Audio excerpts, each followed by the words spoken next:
Hello, podcast listeners. We know podcasts are a great way to catch up on a program that you may have missed on KSJE, and it's provided as a free service of this radio station. But you know, KSJE is now listener supported, and so while you enjoy this podcast, we hope that you'll also take some time to join KSJE. Become a member today. It's quite easy to do. Just go to our website at ksje.com/support and pick the level of support that best matches your budget. Thanks again for listening. Here's your podcast.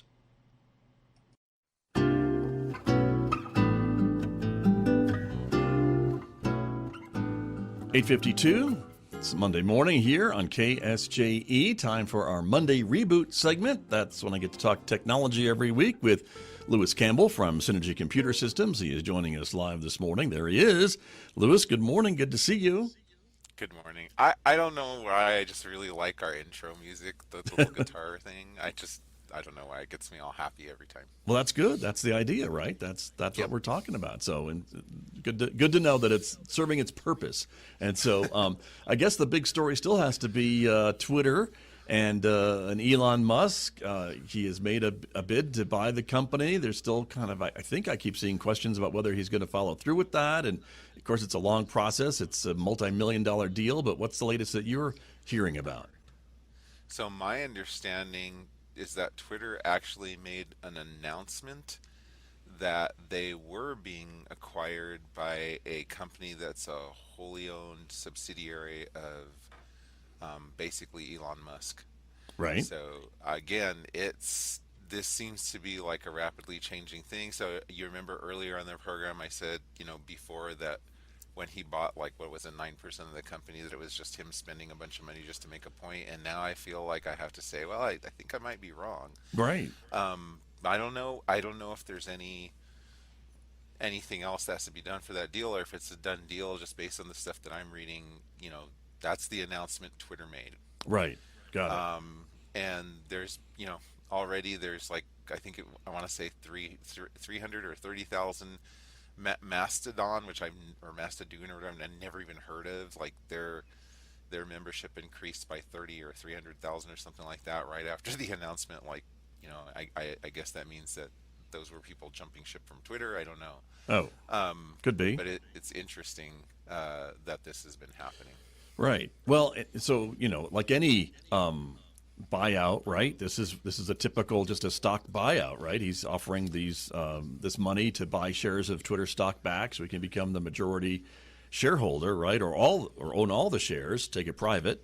And so, like anything, this takes a few months to do. The board seems to have approved it, so I think that's where we are, right? And that's kind of what's happening. And he has to come up now with the money to do it, put his money where his mouth is, I suppose. But basically the announcement said that Twitter's entered into a definitive agreement to be acquired by, an entity owned by Elon Musk. And shareholders are, going to get a good deal out of this. He's basically buying their shares out at 38% higher than the stock price closing on April 1st. So, that's can't be bad for them. Yeah, I'm sure there's going to be some short selling. Right. I think the biggest question right now is, assuming that the deal does go through and that, Elon Musk actually goes completely through with it. So what does it mean for Twitter, right? And a lot of what Musk has been talking about, a lot of the criticisms he's had and other things he's been talking about have to do with, him making comments about free speech. Yes. On Twitter. And, a lot of people may or may not know his political leanings, but so there's folks that are extrapolating that what he may do with this is to cut back on Twitter's banning of certain people, and maybe allow more of all kinds of different opinions on Twitter, or whatever you want to call it. Right. So we'll see. We will indeed, definitely. It could change.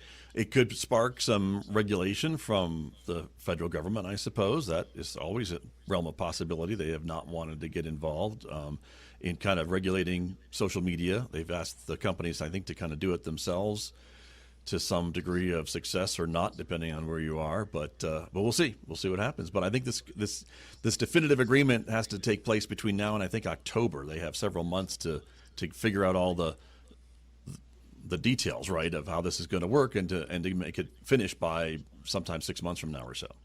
Yep. So that's how it works. Okay, very good.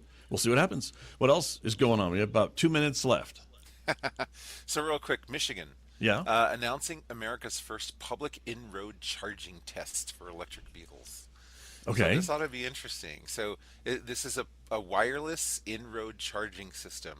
So basically, instead of like parking and charging, Yeah. you're driving on the road and you get charged wirelessly while you're driving on the road. Now that So I think to me, that's fascinating. that does seem like a cool idea and concept, right? Because one of the problems, at least that I think, with electric vehicles is you have to, the range. And if you're going on a long trip, you have to stop and plan your trip to stop and charge your car back up while you're having lunch or whatever the case may be. It sounds like if you could charge your car while you're driving on a long trip, that would extend the range of your vehicle. Not only that, it would really change the way everything we've done in the last century or so has been based around like this model of you drive, you stop, you get gas. Think about the sea change that would be if you didn't have to stop. And like convenience stores, gas stations, just there's almost like a culture change here. So this company that's doing this, they're announcing that the project will be operational in around 2023, but they've already got projects in Germany, Italy, and Sweden. And the formal name is Inductive Vehicle Charging Pilot Program. So I say stay tuned. Let's see how this turns out and what goes from there.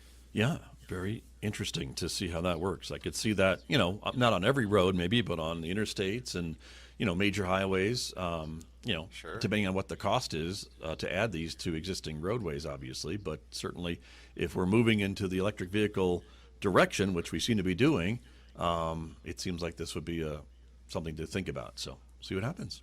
Yep. Very good. Lewis, thanks for joining us this week. Thank you, everyone. Have a great week. All right. You too. That is Lewis Campbell from Cintigy Computer Systems. He is with me every Monday, right at this time, for our Monday Reboot segment here on KSJE Farmington. Did you enjoy that podcast? We hope that you did. And if you did, share it with your friends. And if you really want to keep podcasts like this coming, please support KSJE. You can do it easily online at ksje.com.